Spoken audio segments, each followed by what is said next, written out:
मित्रों, मैं अंजलि कुमारी स्वागत करती हूँ आपके अपने चैनल साहित्य शिक्षा अंजलि में। आज मैं पाठ 15 विश्व वंदिता वैशाली तो इस चैप्टर का प्रश्न और उत्तर करवाने जा रही हूँ और यह कक्षा 9 की जो संस्कृत की पाठ्य पुस्तक है पीयूषम, उसका अंतिम चैप्टर है। इससे पहले 14 चैप्टर तक को मैं पढ़ा चुकी हूँ और उसका प्रश्नोत्तर भी करवा चुकी हूँ। अगर आप लोग चैनल पे नए हैं तो यहाँ पर विजिट कर इसको देख सकते हैं। चलिए प्रश्नोत्तर की तरफ। प्रश्न संख्या 1 में पूछा जा रहा है कि संस्कृत भाषाया एक पदेन उत्तराणी लिखत। संस्कृत भाषा में एक पद में उत्तर लिखने के लिए, संस्कृत है तो संस्कृत में ही उत्तर देना है ना। अब देखिए प्रश्न संख्या 1 का क है का विश्व वंदिता अस्ति।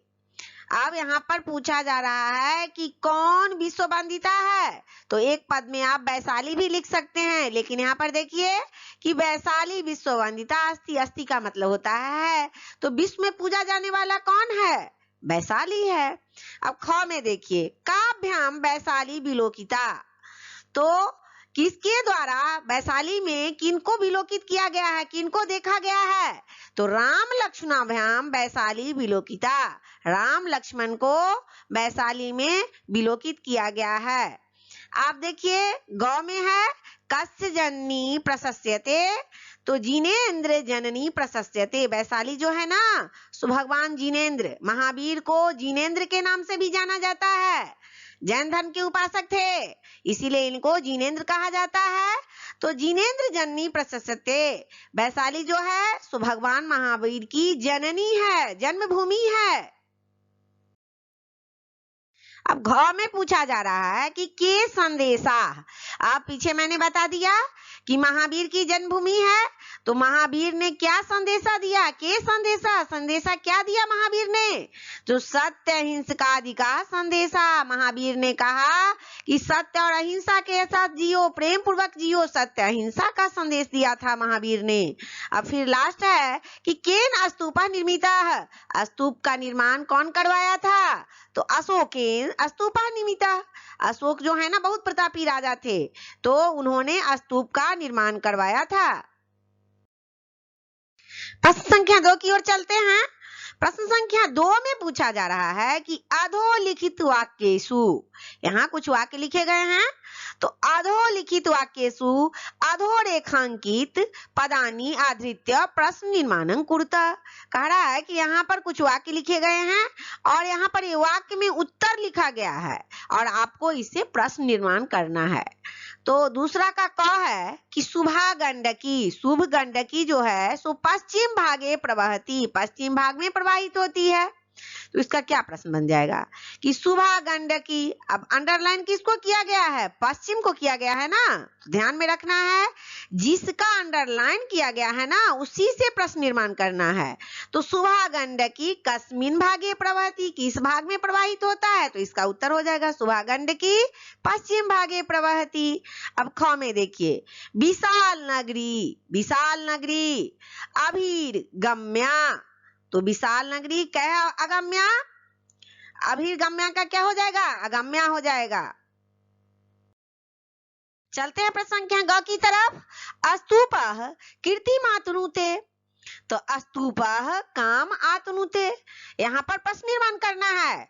अब घ है प्रथमतः वैशाल्याम गणतंत्रस्य प्रादुर्भावः, तो प्रथमतः सबसे पहले कुत्र कहाँ गणतंत्रस्य प्रादुर्भावः, अस्तित्व में आया। प्रादुर्भाव का क्या अर्थ होगा, अस्तित्व में आया, लागू हुआ। तो सबसे पहले गणतंत्र कहाँ अस्तित्व में आया, सबसे पहले गणतंत्र कहाँ लागू हुआ, तो वैशाली में लागू हुआ। अब देखिए लास्ट है कि जिनेन्द्र जननी प्रशस्यते, तो इसका जिनेन्द्र अंडरलाइन किया गया है ना, तो यहाँ होगा कस्य जननी प्रशस्यते। वैशाली को भगवान महावीर की जननी कहा गया है, जन्मभूमि कहा गया है। प्रश्न संख्या 3 में पूछा जा रहा है कि समुचित पद रिक्त स्थानानि पूरयत। अब यहाँ जो समुचित पद होगा उसको लेकर के रिक्त स्थानों की पूर्ति करने के लिए कहा जा रहा है। और जब तक आप बुक में जो पद है ना उसको पढ़िएगा नहीं तब तक सॉल्व नहीं होगा। जरूरी नहीं है कि यही पद आ जाए, कोई भी पद आ सकता है, इसीलिए आपको सारे पदों को ध्यान में रखना पड़ेगा। फिलहाल अभी यहाँ देखते हैं कि कौन सा पद है और इसमें क्या पूरा किया जाने वाला है। शासन विधौ, और आगे खाली स्थान है, रिक्त स्थानानि है, तंत्रम। तो शासन विधौ प्रकृष्टं तंत्रम। अब ख में है यत्र, यत्र जनानां वरं जनेभ्यः, और ग में है कि खाली स्थान है, ते विख्याता, तो प्रजापालने ते विख्याता। घ में है जनः शासनम प्रियम, तो क्या हो जाएगा यहाँ पर, जनः शासनम प्रियम समेभ्यः। आप बुक को देख लीजिए, बुक के पद को देखिए। आम्रपालिका कला साधिका, फिर रिक्त स्थानानि है और वैशाली। तो आम्रपालिका कला साधिका विश्व वंदिता वैशाली, विश्व में वंदना की जाने वाली वैशाली है। प्रश्न संख्या 4 है कि स्तंभ द्वे लिखितानां विपरीतार्थक शब्दानां मेलनं कुरुत। दो स्तंभ है यहाँ पे और इस दोनों स्तंभ में कुछ शब्द लिखे गए हैं और उस शब्द का मिलान करना है, मेलनं कुरुत, मिलान करना है आप लोगों को। किसके साथ, तो विपरीतार्थक शब्द के साथ। अब देखते हैं, आप लोग बुक ले लीजिए और बुक को देखिए कि किन शब्दों का मिलान किसके साथ होता है। चौथा का क में है विशाला, विशाला का क्या मतलब होता है, बड़ा, और विशाला का कहाँ ले जाइएगा, फिर बुक में देखिए 7वें नंबर पर रोमन नंबर में लिखा हुआ होगा, 7वें नंबर पर है संकीर्ण, नैरो। कहता है ना कि गली बहुत संकीर्ण है या उसके विचार बहुत संकीर्ण हैं, तो विशाला का क्या हो जाएगा, संकीर्ण। निरपह, फिर आगे है निरपह, निरपह का मतलब होता है राजा, तो निरपह का क्या हो जाएगा, निरपह का हो जाएगा प्रजा, राजा का प्रजा।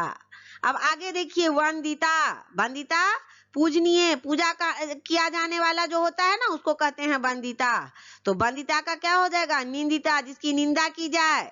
अब अहिंसा, मारकाट, कोई प्रेम नहीं, भाईचारा नहीं, तो अहिंसा का क्या हो जाएगा, हिंसा, प्रेम, सद्भावना। अब आगे देखिए प्रिय, प्रिय का प्यारा, तो जो सबका प्यारा हो उसे हम प्रिय कह सकते हैं, और अप्रिय जो प्रिय नहीं हो। यहाँ पर विलोम शब्द पूछा जा रहा है। आगे देखिए कि यशः, जिसकी कीर्ति चारों तरफ फैली हो, जिसका यश चारों तरफ फैला हो, अच्छा कर जाता है ना, उसका यश चारों तरफ फैलता है, तो यशः, यशः का क्या होगा, अपयशः। आगे है गम्या, गम्या का क्या हो जाएगा, अब 10 में जाइए, रोमन नंबर में है लिखा हुआ होगा, तो गम्या का होगा अगम्या। समुदयः, समुदय का क्या होगा, निरुदयः। 5 में मेल कीजिए उसको रोमन नंबर वाले में।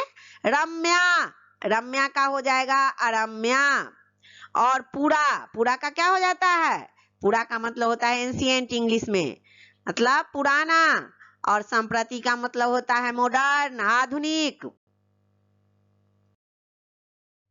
प्रश्न संख्या 5 में पूछा जा रहा है कि निम्नलिखित वाक्येषु रेखांकित पदानां स्थाने कोष्ठात् उचित रूपम आदाय प्रश्नं रचयत। अब क्या कहा जा रहा है यहाँ पर कि कोष्ठ में कुछ पद दिए गए हैं, उसी से प्रश्न निर्माण करना है, और पीछे क्या था, कोष्ठ में कोई पद नहीं दिया गया था। तो यहाँ देखिए क्या होगा, 2 पद दिए गए हैं और उसमें से उचित कौन होगा उसी से प्रश्न निर्माण करना है। तो 5 का क है यस्या है, यशः कीर्तिमातनुते, तो यहाँ इसका उत्तर हो जाएगा, कस्य नहीं होगा, कस्या यशः कीर्तिमातनुते। अब ख है, प्रश्न है कि यस्याम बुद्ध कृता उपदेशा। अब 2 पद हैं, कस्मिन और कस्याम, इन दोनों में से कौन सा होगा, तो यहाँ होगा कस्याम बुद्धि कृता उपदेशा। इसी तरह आगे चलते हैं ग की तरफ, या सीता जनिका विशिष्यते, तो फिर यहाँ पर ऑप्शन दिया गया है कह, का और किम, तो प्रश्न निर्माण करना है, तो या को अंडरलाइन किया गया है ना, तो यहाँ देखिए का सीता जनिका विशिष्यते, फिर यस्य समुदयो यत्र प्रथमतः। अब 2 ऑप्शन है कस्य और कस्या, तो कस्य समुदयो यत्र प्रथमतः। अब फिर आगे है शुभा गंडकी पश्चिम भागे। शुभ गंडकी जो है वह किस भाग में है? तो यहाँ क्या होगा? कस्मिन होगा कि कस्याम होगा? यहाँ पर कस्मिन होगा। शुभा गंडकी कस्मिन भागे, तो शुभा गंडकी पश्चिम भागे। अब प्रश्न संख्या 6 में पूछा जा रहा है कि अधोलिखितेषु द्वे शुद्धे प्रायपदे। यहाँ दो शुद्ध प्रायपद है, उसको रेखांकित ते क्रियताम, उसको क्या करना है? रेखांकित करना है। अब देखिए यशः, तो यशः का प्रायपद क्या होगा? प्रायवाची क्या होगा? समानार्थी जिसको कहते हैं, समझ रहे हैं ना आप लोग? तो यशः का अब 3 यहाँ पर दिया हुआ है, लेकिन जो शुद्ध होगा उसी को ना हम क्या करेंगे? रेखांकित करेंगे। तो यशः का होगा कीर्ति और कृति और समज्ञा। यहाँ 3 दिया हुआ है, तो कृति और समज्ञा होगा। एक कृति जो है ना बीच में, उसका मतलब होता है क्या? उसका क्या मतलब होता है? रचना। अब आगे देखिए ख में क्या है? निरपह। निरपह का प्रायवाची राजा, भूपह और कूपह। तो अब देखिए कूपह तो होगा नहीं, कूपह मीन्स क्या होता है? नलकूप होता है, कुआं होता है। तो राजा और भूपह होगा इसका प्रायवाची 2। तो अंडरलाइन कर दीजिए दोनों को, राजा और भूपह को। जनः, जनः का क्या होगा? ओकह, लोकह और नरः। तो ओकह तो होगा नहीं जनः का, तो इसको छांट करके चलिए। लोकह और नरः होगा, इसका प्रायपदे 2 होगा, लोकह और नरः। अब घ में है प्रजा, तो प्रजा का क्या होगा? 3 ऑप्शन है ना, जनता, संतति और बीतति। तो बीतति तो होगा नहीं, तो जनता और संतति होगा, क्योंकि प्रजा जो होता है ना राजा की संतान होता है, तो इसीलिए संतति भी उसका होगा। अब आगे देखिए विद्यार्थी, जो विद्याधन करे ना उसको विद्यार्थी कहते हैं। तो विद्यार्थी का क्या हो जाएगा? प्रायवाची शिष्यः, अंतेवासी, बालकः नहीं होगा, बालक का बालका होगा। तो शिष्य और अंतेवासी को अंडरलाइन कर लीजिए। अब देखिए कि यहाँ पर कुछ हिंट दिया गया है कि संस्कृते स्त्री बोधनाय, स्त्रीत्व बोधनाय स्त्री प्रत्ययस्य प्रयोगः भवति। अब यहाँ पर एग्जाम्पल है कि बाल में बाल घंटाप, अगर बाल घंटाप जोड़ दिया जाएगा तो क्या हो जाएगा? बाला। तो लड़की बन गई ना, बाल से क्या हो गया? वाला। संख्या 7 में पूछा जा रहा है कि निम्नलिखितम उदाहरणम अनुसृत्य स्त्री प्रत्यंग लिखित। देखिए पीछे हिंट दे दिए थे कि स्त्री प्रत्यय बनाने के लिए हम टाप जोड़ देंगे और स्त्री प्रत्यय बन जाएगा। और डिटेल में हम जब संस्कृत व्याकरण पढ़ाएंगे ना तो स्त्री प्रत्यय के बारे में आप लोगों को जानकारी देंगे। अभी फिलहाल आप स्त्री प्रत्यय बनाने के लिए टाप जो करके और स्त्री प्रत्यय बना दीजिए। अब स्त्री प्रत्यानांत प्रतिपदिकम, अब देखिए क्या है, और फिर है मूल प्रतिपदिकम और फिर स्त्री प्रत्यय। तो वरेण्या, वरेण्या, वरेण्य घन टाप जोड़ करके हम क्या बना देंगे? वरेण्या बना देंगे। टाप जोड़ करके हम स्त्री प्रत्यय बना सकते हैं। अब सेविता का क्या बन जाएगा? सेवित घन टाप, तो क्या हो जाएगा? सेविता। अब बिलोकित घन टाप, तो क्या हो जाएगा? बिलोकिता। और अगम्य का क्या हो जाएगा? बिलोकिता का मतलब होता है देखा गया। राम लक्ष्मण को वैशाली में देखा गया था ना, तो बिलोकिता का अर्थ होता है देखा गया। अगम्या जो क्या है? जो जीता नहीं, जो गम में नहीं हो, जिसको जीता नहीं जा सके उसी को कहेंगे हम अगम्या। तो अगम्या, अगम्य घंटाप क्या हो जाएगा? अगम्या। अब अंतिम है विशाला, तो विशाल घंटाप, देखिए स्त्रीत्व का बोध हो गया ना, तो विशाल घंटाप मिलकर के क्या बन जाएगा? विशाला। और यह इस चैप्टर का अंतिम प्रश्न था।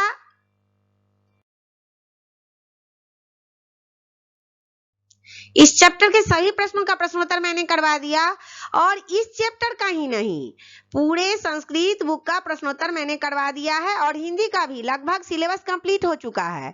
तो कक्षा 9 के जो बच्चे हैं उनसे मेरी उम्मीद है कि आप एग्जाम में अच्छे स्कोर लाएं और चैनल को विजिट कर इससे लाभ लेते रहें, और आगे भी हम क्या करेंगे? इसको फॉलो करते रहें। अगर आपका कोई भी चैप्टर छूट गया हो तो उसका डिस्क्रिप्शन बॉक्स में हम लिंक भेज देंगे, आप लोग वहां पर विजिट करके उसको देख सकते हैं। तब तक के लिए जय हिंद, जय भारत।